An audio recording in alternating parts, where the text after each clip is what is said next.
Welcome back to this week's vlog post. This week is all about my 2018 goals, not just what I'm doing in Everme, but also what I'm doing or hoping on doing, will do in my personal life for 2018. Sharing these goals with you, I wanted to go back to a time when I didn't actually set goals in my life. I know that sounds so weird, but I mean, if you think about it, for so long, all of our goals were laid out for us. I mean, it was, okay, go to kindergarten, finish kindergarten, go to first grade, finish first grade. I mean, that continued on like literally through college. I mean, we had certain milestones in college of picking our majors or what we wanted to eventually do for a living. And those were big goals to set, but it was all like just kind of stuff I had to do or stuff someone was telling me to do. When I graduated from Gustavus, I kind of like was left feeling like, well, what are my goals now? And I was looking around like, where's the syllabus? When's the next big test? Like, ding, ding, ding. You need to decide all of that. So, I mean, honestly, just out of a sheer need to cope with that, I started setting goals. And they didn't always look like how they look this year. Actually, how it started was, I think, the first full year out of Gustavus, I was like, I don't know what to do. I need to set a new goal. Like, stuff just feels so off in my life and I need to figure this out. So I set a goal at the beginning of the year that was just like, this year is going to be all about me.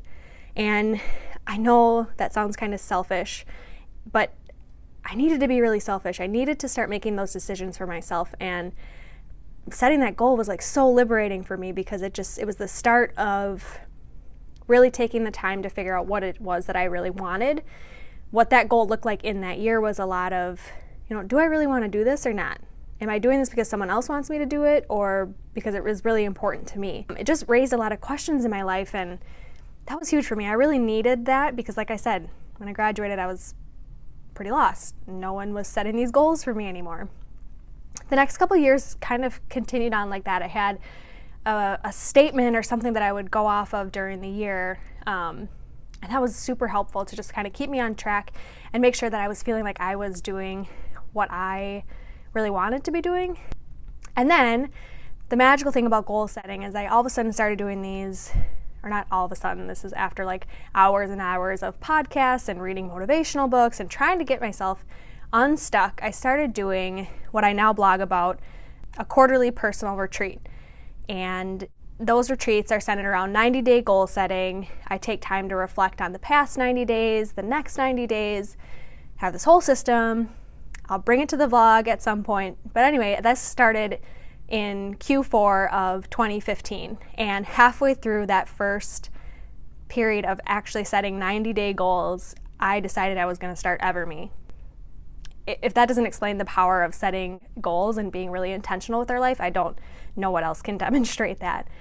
So Everme actually came from goal setting. I mean, just during that process, I decided that that was what I really wanted. That's what I was looking for. And all of a sudden, a couple of years later, now we're here. So yeah, fast forward from then to now, I still set kind of a big intention for the year. What do I want the year to look like? For example, let's just dive right into 2018. The thing that keeps swirling around in my head for 2018 is simple, fun, and disciplined. And I think that's just a really good balance and a really good place for me to be at right now. I want freedom and flexibility and to try new things and take risks and do all the things that you guys know me for. But then the discipline part is like really coming at that from a place of driving to my why and driving to my greater purpose and reminding myself of that, and not just going, but really being intentional about how I'm going. So that's kind of how 2018 started. That phrase started swirling in my head probably in November, and I've actually been thinking about 2018 since then. So I thought for this week's vlog post, I would share with you what I have outlined as my goals, not just for Everme, but for my personal life too. So I'll start with Everme because that's a little bit more straightforward. And yes, I do have notes. I also, you can't see him, but you might be able to hear his collar. I have a Snorky on my lap. So if all of a sudden a little head pops up or something like that, don't be alarmed. It's just Pico. So for Everme, I am going to be launching an email course, and you'll start to hear more about that soon, but it's on a topic very near and dear to me. I want to add some enhancements to my website, including things like this, the vlog, more video content. Like I said last week, like more content that's meeting you where you are. Something quick, easy, fun. I also have a big goal around just my overall community and who I'm networking with and what kind of relationships I'm building, and that's already really showing up in 2018. I've just been meeting with a lot of different people, meeting new faces, connecting and being social on social media, which is a whole nother topic for a whole nother day. But so that community building is really important to me too. Oh, the other thing.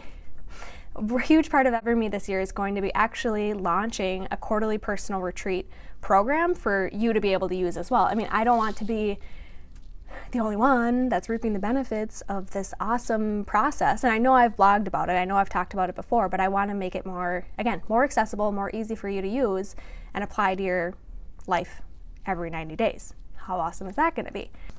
Okay, so on to personal, because that's a little bit, these are just like kind of broader topics, or you've probably heard me talk about mindful goals before. Like, these is just a lot of stuff that I have really spinning around in my mind that I want to make more present in 2018. So a big one, like was last year, and I think the year before that, is around faith. Again, sharing with other women, growing in our faith together.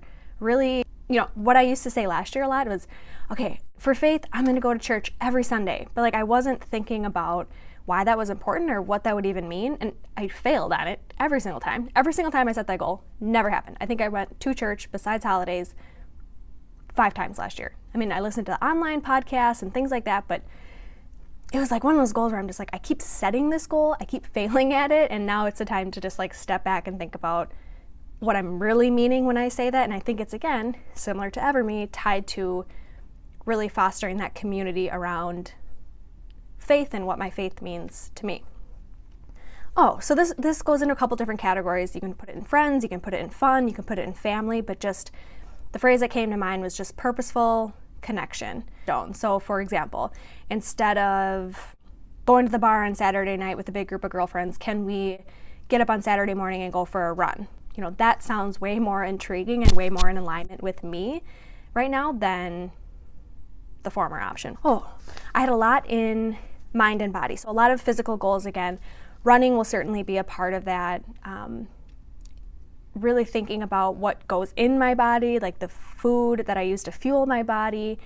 Just thinking about more of those types of decisions and conscious eating decisions that I can make. The other one I actually have been posting about kind of recently, but just being so much more in tune with my emotions. Not just living based on motions and what I need to do next and where I'm at, where do I need to be, but just really thinking about how I'm feeling. Typically what I do is I'll be feeling some kind of negative emotion, call it stress, or I'm worried, or I'm anxious, whatever, and I'll immediately just think, okay, what do I need to do? Go for a run, do something, get a task done, start a to-do list, yada, yada, yada. And that's just how I'm wired, but I've been trying to not just skip over that emotion, but to just really ask myself, what is the emotion that I'm feeling right now? Name it. What is the emotion that I want to be feeling? Again, name it. And then get to, how am I going to get there? How am I going to feel the way that I want to feel? The biggest example that this has been working in is a lot of times I do say like, oh, I'm really stressed. I got to go for a run. And yeah, sometimes that helps, but sometimes those endorphins just cover up how I'm really feeling. Something else needs to be addressed, not just pump my body full of endorphins so I feel better for the time being. Running, I think, is always a good option, but I'm trying to take a step back, think more clearly about where I'm at, how I'm feeling, how I'd rather be feeling, and then what I need to do about it, which is really hard for me because I, like I said, like to just go. That's how I'm wired. That's what I've got for 2018. A lot about purposeful connection, community, simple, fun, and disciplined, mind and body. Same old kind of, but it's a new year, new me. Just kidding. Where did that come from? What is that saying about? I don't know. Anyway, I want to know about your 2018. What do you have on the radar? What's on your goal list? Most importantly, what can I do to help you make 2018 your best year yet. Until next time.